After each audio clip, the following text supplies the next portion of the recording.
Это «Россия без будущего», совместный проект реальной журналистики и канала АРУ ТВ. Меня зовут Александр Романенков, и я ватник по ту сторону экрана и по ту сторону границы. Мой коллега Андрей Кузички, напоминаю, он русофоб. Привет, Андрей. Саш, привет. Да, сижу по ту сторону в странах Балтии, в Эмиратах, как называет Вот. российская пропаганда. И мы начинаем.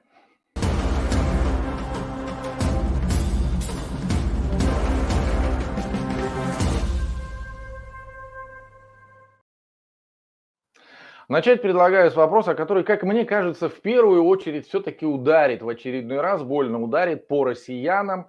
Зерновая сделка. На этой неделе господин Небензя, постпред Российской Федерации в ООН, выкатил ряд требований, согласно которым, если они не будут выполнены, зерновая сделка будет приостановлена. Но она, в общем, и так приостановлена в данный момент, на данном этапе. Да, и вот как раз выкатил ряд требований. Как мне кажется, эти требования невыполнимы, потому что там требования, касающиеся частичного снятия санкций с Российской Федерации, с компаний, то есть там требования подключить, например, Россельхозбанк к SWIFT, да, требования снять ограничения с российских кораблей, разрешить им заходить в европейские порты. Требования по, значит, поставкам техники, говорят, сельскохозяйственной техники в Российскую Федерацию импортной, да, но я думаю, что там не только о сельскохозяйственной технике речь главным образом, о другой, ну, там производители удобрения тоже требуют с них снять санкции, производители аммиака, с них требуют снять санкции, ну и так далее. То есть мне кажется, что они невыполнимы, Европа на такие уступки не пойдет. Возможно, даже частично не пойдет на такие уступки, потому что если, например, с Россельхозбанком понятно, для чего его подключить к SWIFT, чтобы получать платежи за поставку вот этого зерна, то все остальные требования никак не очень вяжутся со всей этой историей. Ну и второй момент, как мне кажется, шантаж не самый лучший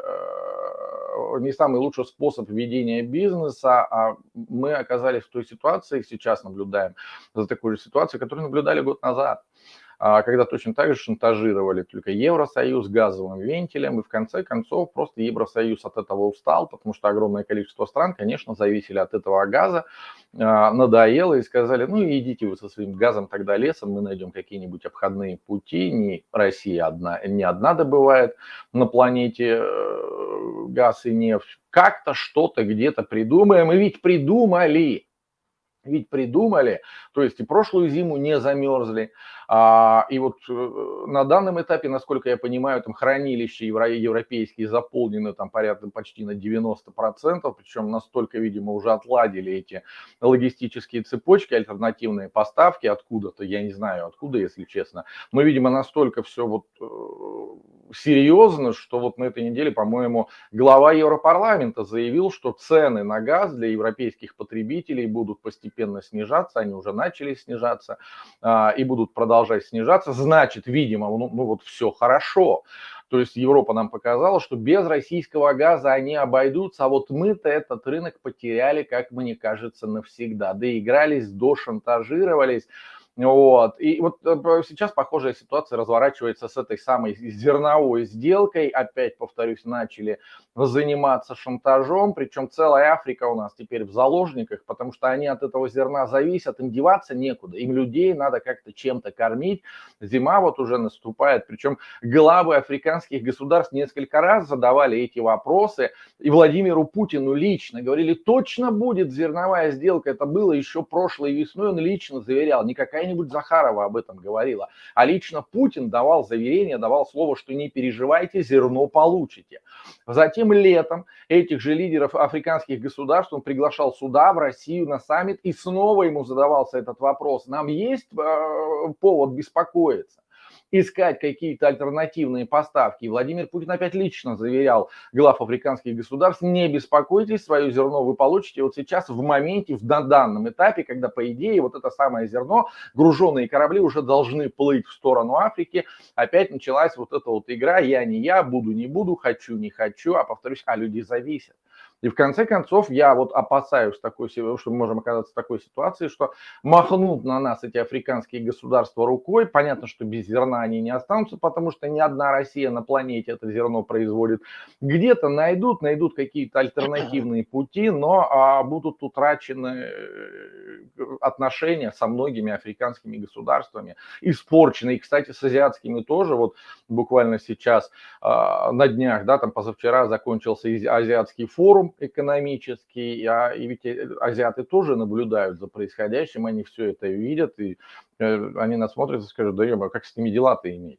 Они постоянно занимаются шантажом, а шантажистов никто не любит, потому что шантаж это очень плохо для бизнеса, и просто никто не будет с нами никаких дел иметь. Вот я считаю, что вот может произойти такое, и скорее всего произойдет. Зерно это сгниет, а партнеров потеряем, у нас и так их осталось немного, ну и привет родителям. В связи с этим хотел спросить, что там в Европе по этому поводу сейчас пишут, говорят, потому что мы здесь все равно в некой изоляции находимся. Вот. Ну, это понятно, да. Конечно, зерновая сделка– это долгоиграющая пластинка, потому что самая главная проблема возникла именно после проведения СВО в Украине, связанная с нарушением транспортных логистических цепочек по всему миру, что привело к удорожанию товаров. И Украина, как зернопроизводящая страна, оказалась перед трудной ситуацией, потому что в портах, это в Николаеве, это в Одессе, это в Измаиле, Одесской области, застряло довольно много судов с миллионами тонн зерна. Это и пшеница, и кукуруза, и подсолнечник, бобовые какие-то. Вот, потом все-таки удалось достичь соглашения с Россией под гарантией Турции. После досмотра кораблей наладили вот этот вот коридорчик. Но ты знаешь, самое интересное, но потом по понятным причинам, потому что не выполнили требования России, ты их перечислил, я не буду повторять. Коридорчик-то этот прикрылся, Россия прикрыла. Но ты понимаешь, самое интересное, вот, какие, собственно, риски и для кого из-за того, что теперь зерно из Украины не вывозят? Ну и Россия свое не вывозит, само собой. А в мире вообще-то перепроизводство зерна. Если мы сейчас посмотрим на цены, на пшеницу, например, на кукурузу на рынках мировых, они так, конечно, колеблются, когда там какой-нибудь новый вброс по этой сделке идет, а потом опять падают. Потому что зерна довольно много. Ты прав совершенно, что не только Россия и Украина, мир-то жив. И Индия производит море зерна, и в Египте достаточно зерна, хотя туда тоже Украина везла, но они потом это продавали в тропическую Африку. Вот, то есть, да, на самом деле зерна-то достаточно. А знаешь, кто терпит убытки в первую очередь? Перевозчики. Потому что перевезти зерно, это стоит довольно дорого, вот, для производителя этого зерна. И там и страховка, и все прочее. Страховые компании большие деньги получают, когда страхуют эти суда производящие. И поэтому, почему, например, Эрдоган вдруг так стал теперь беспокоиться о судьбе этой сделки, без конца там с Путиным Ну, переговоры проводит, даже потому с что Москвой на есть кону сделки. стоит имя Эрдогана. Я ведь, да, вот Ну да, он был забыл гарантом упомянуть сделки, еще и да, да, Эрдогана, потому что да, да, Эрдоган да, выступил гарантом, и получается, что да, сегодня мы еще и Эрдогана подставляем вот этим вот шантажом, что тоже подставили, да. чревато тем, что просто разругаемся еще и с Турцией. Это последний такой такой хаб, посредник между нами и всем цивилизованным миром. Остался он Да, последний на самом деле. Вот. И получается, что Эрдоган за свои слова не отвечает, хотя он тут вообще не при делах. Вот. ну, при Поэтому, делах, при мне делах, кажется... при делах. Он, конечно, сейчас, знаешь, такую мягко пророссийскую позицию занял. Вот на встрече в Дели, когда там G20 заседала, союз этих государств и союзов. Так вот, там Эрдоган как раз стал говорить, что все-таки надо бы прислушаться к России, какие-то требования выполнить. Ну, потому что он понимает, что, да, его репутация теперь на кону, как человека, который гарантировал, что сделка будет работать, а теперь это не может никак перезапустить этот процесс.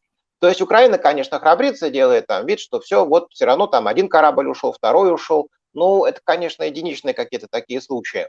Пошли искать альтернативные пути, нашли, там Дунай, по Дунаю, пошли вверх. Но теперь Украина затопила своим зерном всю Европу. Вчера как раз был такой небольшой скандал в благородном семействе. Эмбарго было наложено 5 странами на импорт украинского зерна. Это Венгрия, это Польша, это Словакия, это Болгария и всех назвал, нет? Чехия, по-моему. Так вот, они как раз накладывали эти санкции на эмбарго. Евросоюз отменил, сказал, что все, отменяем эмбарго. А Польша сказала ничего подобного. И Словакия присоединилась, и Венгрия. Все равно будем эмбарго на украинское зерно мы поддерживать, сохранять, потому что нам дешевое украинское зерно не нужно, у нас свои фермеры страдают. То есть там масса, куча всяких разных проблем на этом завязано. Но вот понимаешь, как раз про Эрдогана-то мы заговорили. Мы ушли немножко в сторону, потому что Ну, мы-то все равно но говорим дело в том, сейчас что да, о надо понять, российских отношениях. что То есть я к тому, что мы Россия что сейчас вот теряет на этим этом? шантажом пытаемся опять рассоримся со всем, теперь уже с целым континентом африканским. Потому что там тоже есть у России свои какие-то интересы, недаром, да, там повернулись в ту сторону, начали, вроде хотели там какое-то сотрудничество пытаться наладить после потери европейских рынков, но сейчас вот я не знаю, кто Владимир Владимирович советы там дает, что там за советник сидит, такой придурок лагерный, который вот дает вот эти вот советы, это получается мы стреляем сами себе в ногу. То есть Европа уже все, для нас европейские рынки потеряны, я вот там выше сказал, скорее всего навсегда. Да, даже если в силу там, ну, объективных причин рано или поздно Владимир Владимирович оставит президентский пост, вот, он не молодеет человек, да, в силу рано или поздно он уйдет с поста президента, но любой другой, кто придет после него, я не думаю, что он сможет вернуть все назад, как было до февраля 2022 года, потому что, ну, один раз уже показали себя, вот когда взяли с этим газом в заложники огромное количество европейских государств и начали заниматься шантажом. Сейчас вот на этой же волне рассоримся с африканцами, повторюсь, на это все насмотрятся азиаты, скажут, да ну нафиг, может быть, прежде чем заключать договоры с Россией, нужно еще какие-то альтернативные договоры заключить на всякий случай. То есть я не знаю, зачем мы это делаем. Я говорю, мы уничтожаем сами себя, Из просто как принципа, государство. показать, кто круче. А репутация Эрдогана, конечно, да, ни во что не ставится, потому что Путин, естественно, с интересами других людей, других стран не привык считаться абсолютно. А ты спрашиваешь риторический вопрос, да, какой дурак ему это все советует? А кто у нас министр сельского хозяйства в России, ты знаешь? Ну, у вас теперь министр. Сын, да, младший Патрушев, да, значит, сыночек бывшего директора ФСБ и все такое прочее. Вот он, конечно, эти советы и дает, потому что, естественно, производители заинтересованы в высоких ценах закупочных внутри России. Вот, а если да, такая кризисная ситуация на рынке зерна, то, да, значит, цены должны идти расти. Но, с другой стороны, Патрушев выступает и кричит, что угроза, давайте не будем зерно продавать, поскольку у нас нет возможности зерно убирать, потому что проблемы возникли Потому с что обеспечением цены на топливо горючим. выросли, да. Я как Да, раз это на правда или минувшей нет? неделе Вот об я этом как... делал целую программу Ну делал об расскажи этом на мне. минувшей неделе, что вот, например, Ставрополь, это один из сельхозрегионов, там вот цена за тонну солярки доходила до 100 рублей даже в конце прошлой недели, то есть действительно образовался дефицит топлива. Я так понимаю, что дефицит этот искусственный, связано все это, конечно же, с санкциями, с жадностью отдельно взятых олигархов, нефтяников, ну, потому что они потеряли европейские рынки, они потеряли энное количество денег, и вот они начали возить за бугор уже не в виде сырья, а в виде топлива начали поставлять. Потом и эту лавочку перекрыли, но они по серым схемам, по каким-то там левым схемам продолжают, как мне кажется, поставлять это топливо, половина из них идет левое топливо, серые схемы, то есть которые нигде не просвечиваются. Хотя они, конечно, врут, валят все это на независимых заправщиков, что это, мол, заправщики цены задирают на топливо. Но на самом деле я так подозреваю, что просто пытаются нефтяники таким образом восстановить потерянные убытки. Плюс там ведь еще история заключается в том, что правительство, с весны идут разговоры в правительстве о том, что давайте сократим демпфер для нефтяников. Что такое демпфер? Это компенсация от государства, разницы между экспортом и внутренним рынком, то есть на экспорт топливо уходит дороже, на внутреннем рынке, чтобы цена не поднималась, они продают его дешевле, но государство за это нефтяникам дает демпфер, дает там из бюджета перечисляет какую-то денежку, какие-то компенсации, вот, либо там дает какие-то льготы по налогам, ну, в разных ситуациях по-разному, вот решили этот демпфер, вот эту вот компенсацию на 50% сократить, говорят, слишком много мы им помогаем, не имеем такой возможности, пусть как-нибудь сами выплывают. И, видимо, вот в позу ребятишки встали, вот, и не сказали, ах, вы так, ну тогда мы тоже вот вам сейчас устроим тут искусственный дефицит. Они-то его устроили, а все это в конечном итоге ударило по башке всем нам, простым смертным. То есть бензин начал дорожать из-за его дефицита, конечно, да, там, конечно, имеет место спекуляции есть, и это тоже проблема, но главным образом это вот такая естественная ситуация. В условиях дефицита цены начинают расти, потому что топлива меньше, а сейчас, повторюсь, уборочная кампания идет, и ты понимаешь, да, что, ну, во-первых, уборочная, дальше посевная, озимые сеют, то есть сейчас нужно этого топлива огромное количество, и сидят вот эти вот аграрии, они не знают, что делать. Вот. Естественно, что все это будет заложено в дальнейшем в цену, потому что 100 рублей за тонну, но это на выходе за литр сколько? Ну, рублей, наверное, по 70, да, получится литр. Я просто А не вижу было, сейчас. Ты так говоришь, я ж исходную базовую цену-то не знаю. А Была была в районе 50. Вот. Ну, Сейчас она, понятно. грубо говоря, очень здорово подскочила, то есть в ряде случаев даже до Ну, плюс получается, на 40, 50% наценки. да, на 20-20, да, это На на 40% где-то. Ну, 40%. даже официальные цифры дают, там приводят, что говорят 20-25%. Ну, ты сам прекрасно понимаешь, что официальные данные, они всегда занижены. Вот, дабы не шокировать население. Реальные цифры, я думаю, да, где-то процентов 40, может быть, даже 50. Ну, а если в спрос не Екатеринбурге поменяется, то все-таки еще как? дороже. В твоем городе-то родном, как в Екатеринбурге-то обстоит? Ты Ну, по ты знаешь, заправкам-то я ездишь, как бы, заправляешься? во-первых, ты понимаешь, как бы тут речь-то ведь идет не о потребителях, обычных автолюбителях, потому что автолюбителю какая разница? Ну, там на рубль больше, на два, а потом в крупных городах разница все есть. равно.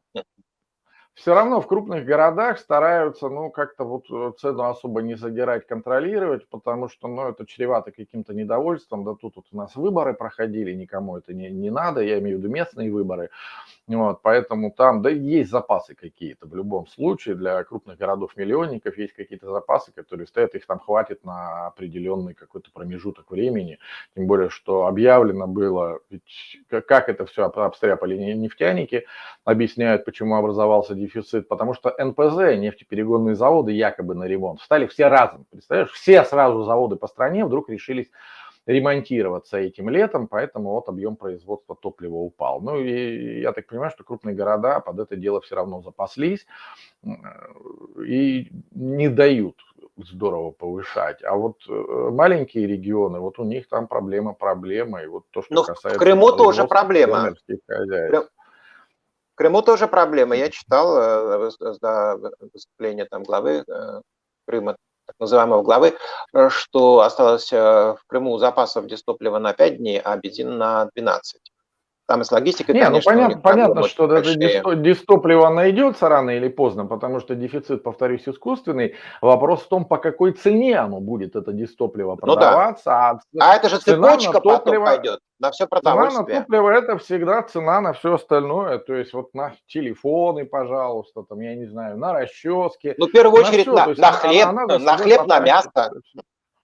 Да, ну, Хлеб и потому что мясо в любой первую. товар, он же и Молоко. доставляется каким-то образом, да, то есть он везется на каких-то грузовиках, куда-то там едет, он складируется на какие-то склады, эти склады каким-то образом отапливаются, опять же, Ну, то тогда есть это все за транспортная собой тянет. составляющая. Да, транспортная составляющая, да, это очень серьезная составляющая, и даже там незначительное повышение транспортных расходов тащит за собой повышение цен на все остальное. Поэтому я Понятно, думаю, то что есть очень скоро мы тут все обрадуемся. получится так, что по зерновому коридору России возить-то будет нечего, рано или поздно. А с другой стороны, зачем россиянам бензин, если Европа закрывается от России все плотнее и плотнее? Слышали вы уже или нет, но у нас на этой неделе страны Балтии, а сегодня ночью присоединилась к ним Финляндия, вообще закрыли въезд для российских автомобилей с российскими регистрационными номерами Причем это делалось так достаточно внезапно. Еврокомиссия только объяснила, значит, что имелось в виду под санкциями, которые еще были в прошлом году практически приняты. И тут же Латвия и Литва эти санкции исполнили, посчитав, что если российские автомобили въезжают, то это из России, значит, в эти страны, то это можно рассматривать как импорт этих автомобилей, а он запрещен, и закрыли въезд. Эстония присоединилась вчера, буквально с 10 утра, и Финляндия сегодня в полночь закрыла въезд. Теперь только Норвегия осталась, еще там есть маленький кусочек границы сухопутной между Норвегией и Россией на севере. Вот они пока размышляют. Если закроют и этот участок, то тогда вообще получается, что из России никто на своей машине въехать не сможет. Вот я говорю, зачем тогда вам бензин? Ну, во-первых, Россия большая, да, вот той ситуации, которую ты сейчас озвучил, ну, я так понимаю, что больше всего пострадают жители Калининграда, в первую очередь, потому что, ну, географически он так расположен, Калининград, что каким-то образом надо добираться до большой земли. Вот. Пострадают жители там Ленинградской и Псковской области, ну там прилегающих, которые там мотались в ту же Финляндию там за какими-то покупками и так далее. Если честно, я не понимаю, для чего вот такие санкции вводить, потому что это санкции опять направленные на простых людей. Вот. В то же время мы видим, да, что вот для простых людей ужесточаются санкции, которые вообще никакого отношения не имеют. Там, они не чиновники, не там, друзья Владимира Владимировича, которые просто это простые люди. И в это же время снимаются санкции с тех людей, которые действительно делают какую-то погоду. Вот в «Троих бизнесменов» опять сняли санкции, потому что, оказывается, они хорошие ребята. Там... Сейчас фамилию, чтобы не соврать, не помню. С одного из депутатов там было, по-моему, с Бабурина, что ли.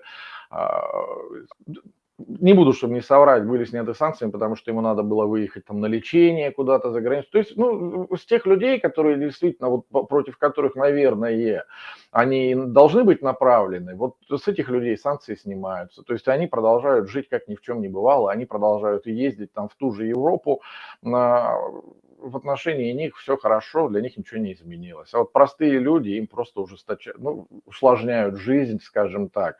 Сейчас еще, если начнут там отбирать эти автомобили, ну, слушай, ну, а чем тогда это решение, чем тогда европейские власти лучше наших? Потому что это, насколько это вообще законно? Ну, это обсуждается, да. В Эстонии обсуждается, да. Конфискация, да, автомобилей с российскими номерами, которые уже находятся в Эстонии, они находятся, у меня во дворе таких 5 припарковано, причем там и Москва, и Псков по знакам судья. Вот, да, обсуждается конфискация. В Финляндии заявили, что не будут конфисковывать, но до 16 марта, то есть полгода дают, да, получается, эти автомобили должны быть или перерегистрированы, которые уже находятся в Финляндии, на финские номера, или, значит, вывезены тогда за пределы Финляндии. А в Германии просто конфисковывают автомобили, задерживают. Но видишь ли, я это рассматриваю, например, как только частный такой случай, видимо, надвигающихся более грозных перемен. Поскольку вслед за этим стали звучать все громче и громче заявления о полном эмбарго торговом с Россией. Даже румынский премьер сказал, что пора прекратить покупать газ у России, пора прекратить кормить, да, режим Путина, его финансировать, значит, нашими деньгами. То есть, на самом деле, последствия могут быть тяжелее. Ну, ты же понимаешь, что говорить можно о чем угодно. Политики могут рассказывать любые сказки, которые им выгодно, а ведь продолжается, несмотря на все эти санкции.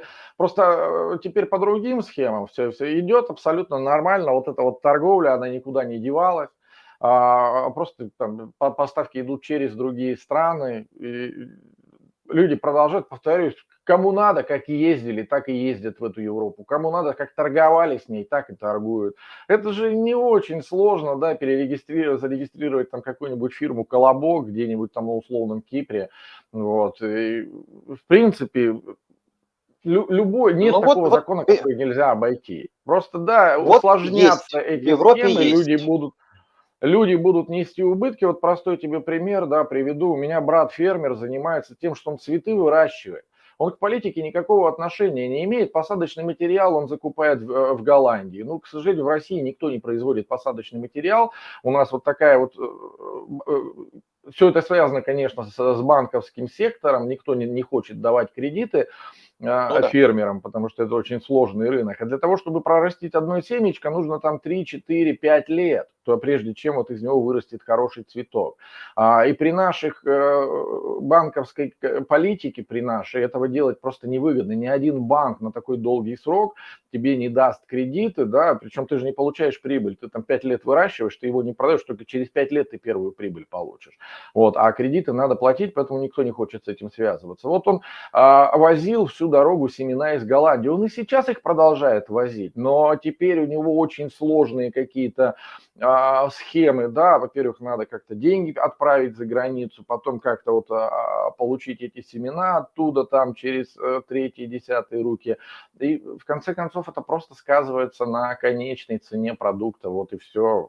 То есть оно бьет, опять же, не по каким-то там чиновникам. Чиновники как бы ели красную, черную икру и закусывали все это королевскими крабами, так и продолжают есть красную, черную икру, они живут там за бюджетный счет целиком и полностью.